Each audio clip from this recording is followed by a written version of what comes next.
C'est un collector aussi. C'est le maillot de Radamel Falcao qui a signé dessus avec sa petite main. C'est 70 €, c'est cadeau. Alors, 70 €. C'est un petit prix pour la bonne cause. Sauver Nice Matin et ses 1200 salariés. Ce samedi-là, des maillots de foot et des œuvres d'art sont mises aux enchères. Le but, récolter des fonds pour que les journalistes réalisent leur projet un peu fou de racheter leur journal et limiter la casse sociale. Adjugé à vous, monsieur, 250. Derrière cette opération, il y a Gaëtan Perbès, reporter à Nice Matin et assistant commissaire-priseur d'un jour.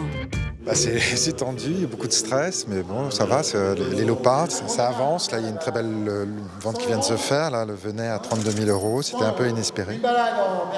Voilà, mais c'est beaucoup de stress en tout cas. Au total, 66 000 € sont récupérés ce jour-là, de quoi faire grossir la cagnotte des salariés qui veulent devenir patrons. Nice Matin au pays des soviets? Pas forcément.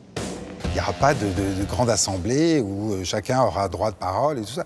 Ce sera quand même des choses carrées, parce qu'on est une entreprise économique qui doit faire des bénéfices pour pouvoir résister et pouvoir survivre. Car Nice Matin va mal. 6 millions de dettes rien que pour l'année dernière. En 10 ans, le titre a perdu le quart de ses lecteurs. Résultat, c'est la liquidation judiciaire. Parmi les 5 projets de reprise, il y a donc celui des salariés. Pour financer leur opération, ils comptent sur la solidarité des lecteurs. Simone Père est l'une d'entre eux. À 91 printemps, c'est une retraitée mais alors très attachée à son quotidien régional. Elle a donné 4 000 €.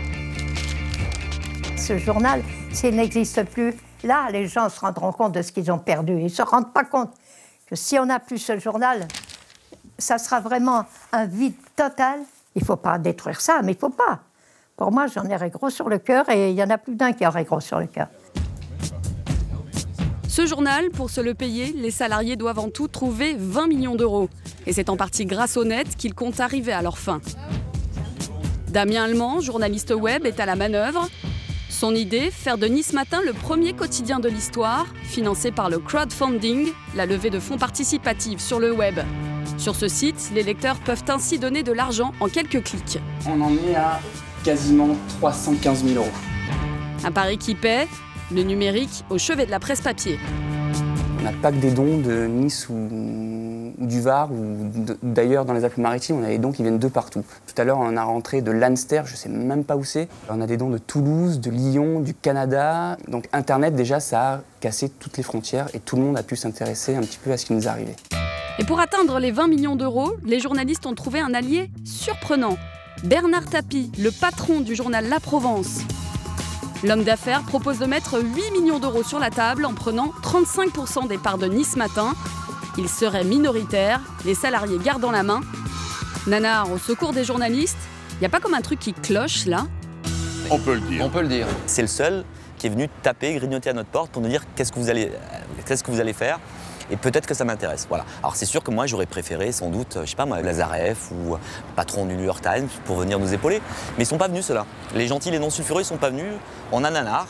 Et après il faudra effectivement faire en sorte que le marché soit clair entre lui et nous. Bernard Tapie, on le rappelle, mis en examen pour escroquerie en bande organisée dans l'affaire de l'arbitrage du Crédit Lyonnais. Par conséquent, ça n'aura pas de conséquences. Et d'après le journal Le Monde, les enquêteurs de la brigade financière ont découvert qu'il aurait falsifié certains documents présentés au tribunal arbitral en 2008. En se payant une partie de Nice Matin, il s'offrirait donc un bon moyen de pression face au juge. C'est ce que pense Alexis Delcambre, journaliste au Monde. Ça rend plus compliqué de s'attaquer demain à Bernard Tapie si Bernard Tapie égale l'homme qui fait tenir économiquement la Provence et Nice Matin. C'est un peu plus compliqué d'un point de vue médiatique et politique de venir le chercher. Le tribunal de commerce de Nice rendra son verdict le 13 octobre. D'ici là, les salariés doivent encore trouver 6 millions €. En cas d'échec, Bernard Tapie a déjà prévu un autre scénario, celui où il serait majoritaire en se payant à lui seul Nice Matin. Appliqué, 720.